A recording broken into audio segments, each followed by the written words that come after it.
If you were asked to name the largest video game publisher in the world, you could have a few candidates in mind, such as Microsoft, Sony, or Nintendo, who are all major participants in the video game industry, each with deep roots and their own dedicated game systems. Even companies like the infamous EA, Ubisoft, and Activision Blizzard all sell millions of copies of their flagship franchises every year, in addition to microtransactions, but that's another story for another time. But with all this money, I mean, one of these has to be the largest publisher in the world, right? Well, not so much. It's Tencent, a Chinese tech corporation that has been around for a little over 20 years. However, the video game industry is highly competitive and success is not easy to achieve. And let's just say that Tencent has relied on questionable means and aggressive strategies to get to where it is now. And how about we see how this was even possible? Hello there, as Obi-Wan used to say. Welcome back to Econify, and today we're going to examine Tencent and the difficulties it's caused China. We'd appreciate if you'd give our videos a thumbs up, if you'd subscribe, and share your thoughts below. So without further ado, let's see what Tencent is all about. So Tencent has come a long way from its days as a much smaller company. At one point, they had less than $1,500 in the bank. See, that's where we're very similar. But recent growth has propelled them to the position of the world's 10th largest company, with a market cap of more than 1.6 trillion. And that's where the similarities end. But they've done this in no time at all, because they had a complete monopoly on the IT sector, controlling not only Tesla, but also video game developers, Riot Games, and Epic Games, and social media sites, Discord and Reddit. So it's pretty strange how almost nobody is familiar with this company. Why are they so unknown despite their meteoric rise to fame?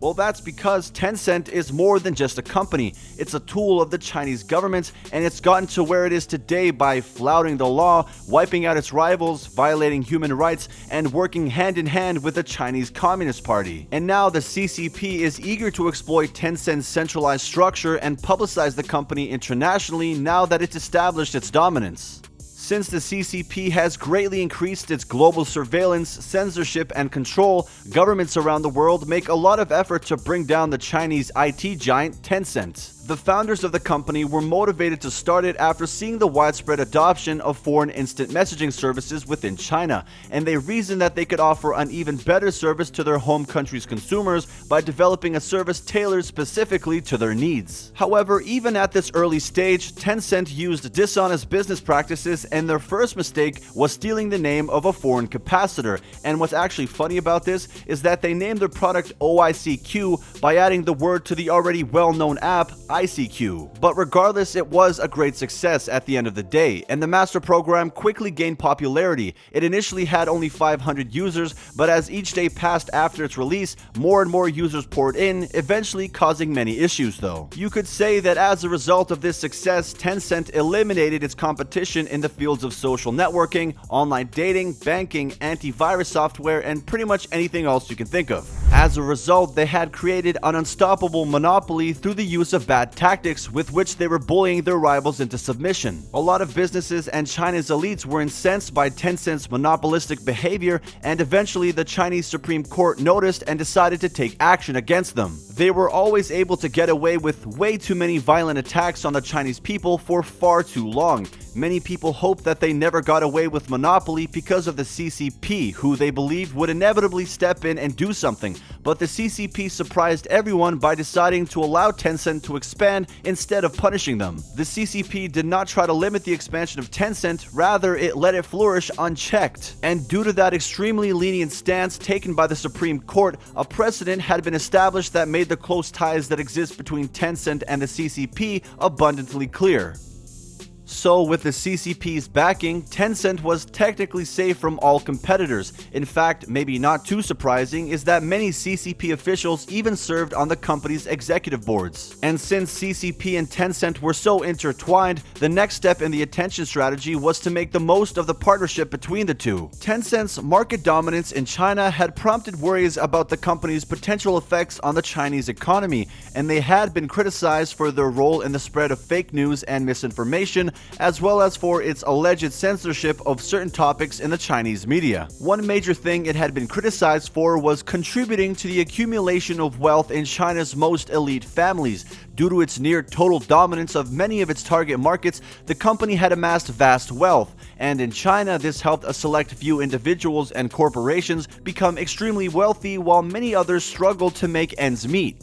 To set up a server network in China back in the early 2000s was a pretty big and quite expensive endeavor. In fact, Tencent came so dangerously close to insolvency on multiple occasions as it tried to keep up with its meteoric growth. Then matters were compounded when the company was sued for allegedly stealing the name of an existing messaging app. However, thanks to deals struck with venture capital firms in the CCP, Tencent was able to weather its early growing pains, although it eventually rebranded its app as QQ. And Tencent's QQ gained 1 million users in its first year and 50 million users in the following year, turning the investments made by these early venture capital firms into one of the most valuable investments in history. You could say that Tencent has dominated the Chinese IM market in a relatively short amount of time. This, however, was only the beginning for the company's founders. Why is that? Because they had their sights set on challenging Silicon Valley and ushering in a new technological golden age for China. Its profits were continually reinvested in the business, and QQ eventually evolved to become China's first mega corporation or conglomerate. Tencent pushed away its rivals by adding e-commerce, social networking, online dating, financial services, antivirus software, and pretty much anything under the sun. However, the Chinese government took notice of Tencent's rapid rise to prominence, and by the 5th year after the company's inception, Tencent and the CCP had established a close and mutually beneficial working relationship. As a result, Tencent and the government would use their relationship to its greatest potential in order to dominate the Chinese market and the global one, as specified in China's 2049 plan. There were worries that Tencent's market domination in China would stifle innovation and competition. In the past, the firm has shown a propensity to buy up smaller competitors in order to incorporate their innovations into its own offerings, which has stifled competition and stunted the development of fresh, cutting-edge businesses. But this has hurt the economy as a whole because fewer cutting-edge businesses have been able to enter the market and stimulate expansion. For instance, Tencent had purchased a sizable portion of Activision Blizzard, Epic Games, and PUBG Corporation, to name a few. And because of this, Tencent has been able to corner the Chinese gaming business, and new entrants have found it extremely challenging to get into the sector. But Tencent has been under fire for more than just its acquisitions. The company has also been accused of unfairly competing with smaller firms by using its market dominance. And since Tencent was accused of leveraging its market dominance to coerce rival businesses into utilizing its services way back in 2018, the Chinese government has been looking into the company for possible monopolistic behavior.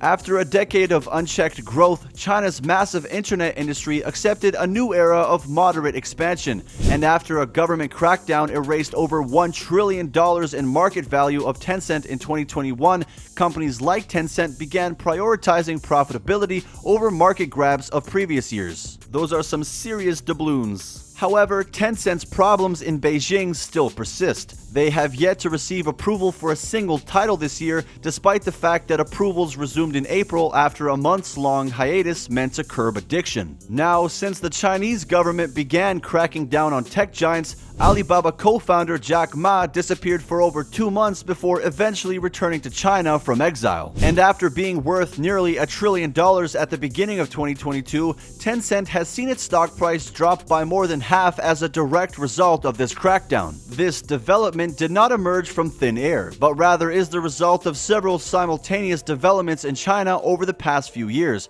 Sky-high rain costs, the bursting of the economic bubble, and the government's controversial zero-COVID policy, which entails massive lockdowns and even more intense control of the population, have all contributed to widespread discontent in China and sparked protests and riots that have ravaged the country.